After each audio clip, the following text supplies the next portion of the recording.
I am a morning grocery stocker at the grocery store. This means I'm up at 2:30 a.m. in order to be at work at 4 a.m. It's a hellish schedule, and I never feel like I get enough sleep, but it's a wage. Something strange, possibly dangerous, happened recently.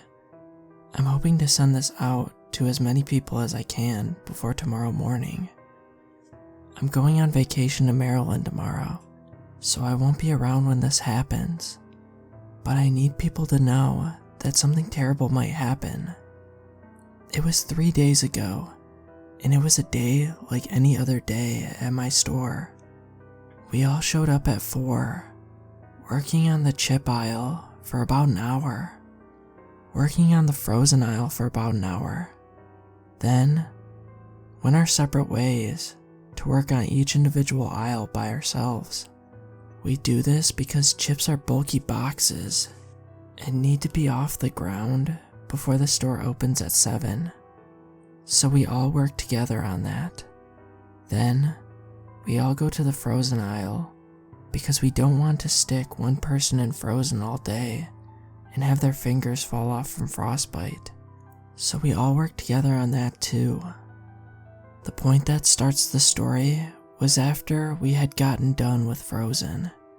After that, my coworkers have finished individual platform carts that hold around 80 boxes that we can all pull individually down each of the aisles and work them down.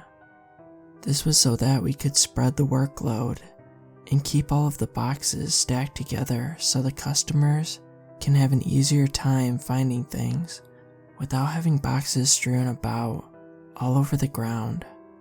We each need to log on a timesheet, what time we start our cart, how many boxes are on the cart, and what time we finish the cart. This was a micromanaging method to keep track of us and make sure we're not slacking on the job. So we finished up frozen and we started down our individual carts, which carried me to lunchtime. I got to my favorite aisle first, which was the juice and tea aisle. I love this aisle because everything perfectly slots into the spot it goes, especially the tea boxes. They have this mechanism that you push the boxes back into, and it feeds out to the front. It's all very satisfying to me, and I always make sure to grab this aisle before anyone else does. Something interesting about the right side of this aisle was how closed off the shelf space was. The other side of the aisle and the other aisles in the store are open behind them. This allows people, albeit with some difficulty, gain access behind the shelf space in case something drops there. Could be something getting pushed off the back, or someone just not paying attention, and a jar rolling off the back of the top shelf and smashing on the ground. That was not the case with this aisle though. There was no way to access the area behind it, a thick black wall closing it off. This was mostly because of the coffee on the side of the aisle and the dairy on the next aisle over. The coffee stand on this side has multiple coffee dispensers mounted within wooden boxes. We also have electrical coffee grinders that customers can use with the beans from the dispensers to freshly grind the coffee at the store and then take home. Those were wired behind the shelf in such a way that customers couldn't just yank them off the shelf. On the other side of the shelf space was the start of a dairy cooler filled with vegan cheese, tofu, butter, and eggs. That closed off area behind the shelf was for insulating the space and keeping it cool for the dairy products. So, those were the two reasons the shelf space had to be closed off, with no way to access behind there. On the one hand, it was necessary because it was for the safety of the food, and in some ways, the customers themselves. However, something that dropped back there was not coming back out, which was somewhat how this story starts. I was working down the stock on that aisle, and I needed to climb up to the top stock shelf in order to put some overstock hot chocolate powder tins. While I was up there, I was stacking them up 2 tins high. This isn't a good idea, because the fence at the back of the top stock shelf was for keeping things from falling off the back, but because I was stacking too high, the fence wouldn't protect if something fell off backwards. That was exactly what happened. I was putting up the last tin when I accidentally flung it over the top. It smacked into another can and sent it plummeting backwards over the inaccessible maw of the shelf space.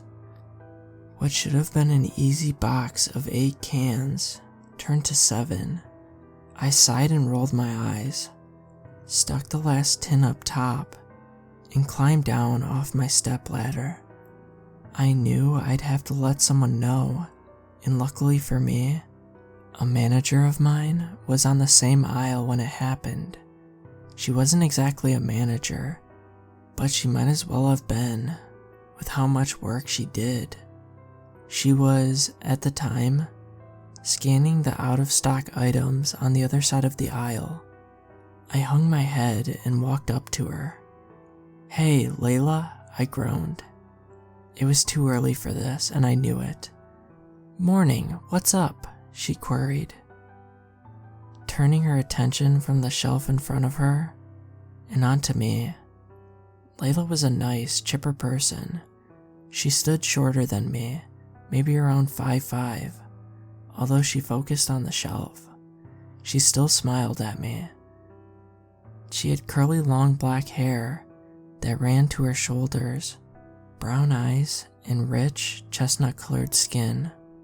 I continued. I sorta dropped something off the top of the shelf up there. It fell down behind the shelf. Layla was a very warm and happy person most of the time.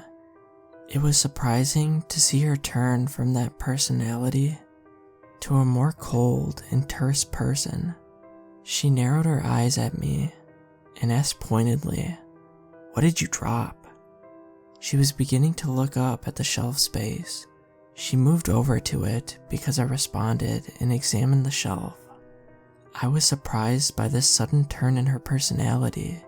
She went from that normal kind-hearted warmth to a focused and cold response, almost as if there was a reason I shouldn't have dropped something there. My immediate response was one of worry, like I made her angry and wanted to apologize. It was a can of cocoa powder, like for hot chocolate." She scanned the shelf for a second, then turned back to me and smiled. "Oh, that's all?" she remarked. "That's fine. I was just worried that some food had fallen back there. Make sure you don't drop food back there, because we don't want to deal with something like rats or anything else. It's hard to get things out from back there." I nodded, confused by the sudden shift to and from different personalities. I shrugged it off though. I was just happy not to have gotten in trouble from her. She kept smiling and walked back to where she was. "Thanks for letting me know though. I can shrink that out tomorrow." I continued on with my work and we finished all of our other carts. I was about an hour away from clocking out when I was working on downstocking that same aisle. Then I came to the same place the cocoa powder was and noticed something odd. I was on my stepladder grabbing some things to downstock when I noticed a tin of cocoa powder sitting separately from the rest. At first, I figured one might have fallen off the other ones and rolled down the shelf space. But when I counted them, I counted 8. The 8th one was the one that fell off the shelf. I couldn't peer behind the shelf space, so there was no way to tell how it got back up at the top. I reached out and grabbed the cocoa powder and spun it in my hand. I noticed that someone had written something on the side in permanent marker. Can't eat. The writing on the side was unsteady, shaky, almost like whoever wrote on it was weak when they did it. I popped open the lid and found the silver safety seal ripped open, and the cocoa powder inside seemed different. About half the tin was missing. I can't say I understood what the hell had happened here, or if this was maybe a prank Layla or someone she told. Can't eat? What could that have possibly meant? Obviously you can't eat the dry powder, but who would try? I set the can down and reached into my pocket for my phone. I can't look over the shelf space myself, but I can reach that far at least. I turned the flashlight on my phone camera and held it over the shelf and snapped a picture down the back of the shelf. I saw the flash fire and brought my phone back over to me to look at the picture that I got. At the bottom were various different items, some things that others must have dropped behind the shelf space.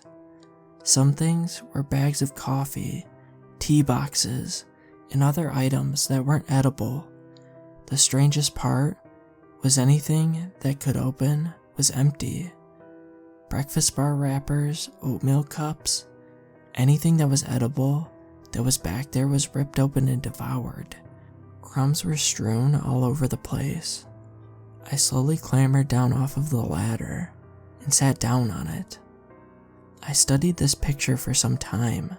My gut reaction was towards something more sinister, but over time, I rationalized with myself that it was more than likely my coworkers who were eating these things and then hiding the wrappers behind this shelf space where they knew no one could find them. I was scared. If that was the case, then why was this cocoa powder tin back up on the top? The hour passed and I left work. Unfortunately, my curiosity got the better of me, and the story didn't end there. Yesterday I was stocking cereal and was holding 2 boxes of the wheat thin cereal that my store sells. I decided to test something.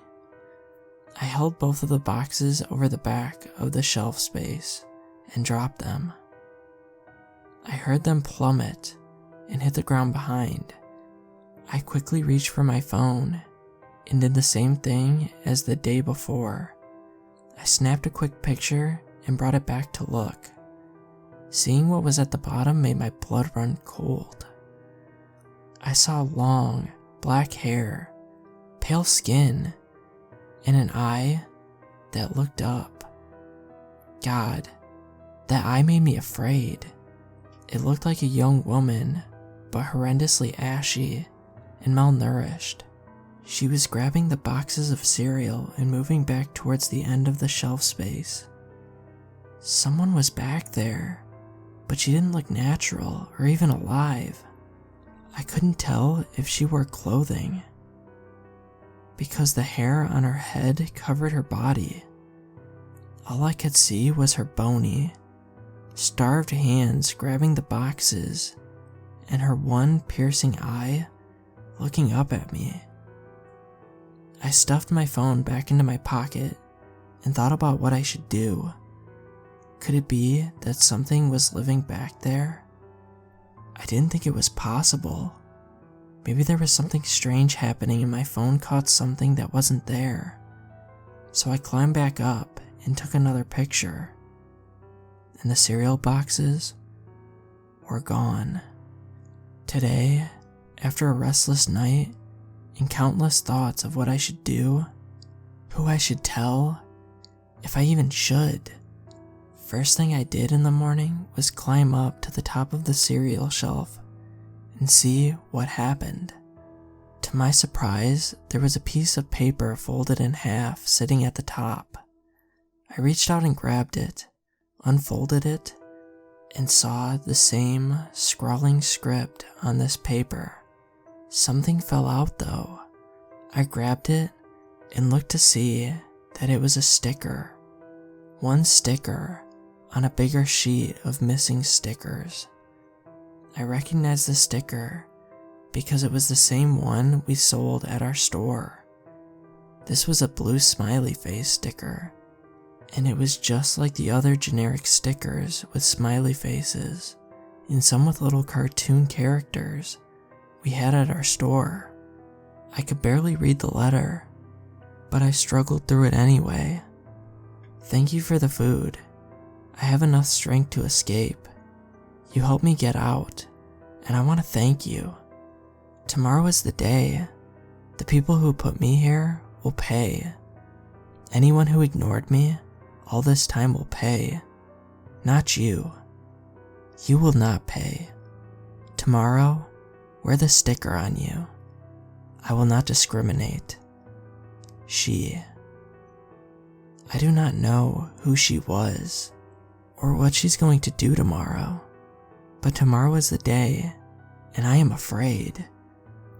Like I said, I'm going to Maryland tomorrow for vacation, so I gave the smiley face sticker to my closest coworker and instructed that he wear it tomorrow without much other explanation. That doesn't mean that anyone else who knows where I work should suffer whatever she's going to do. So, if you know me, and you know where I work, don't come in tomorrow. I have a feeling something terrible is going to happen.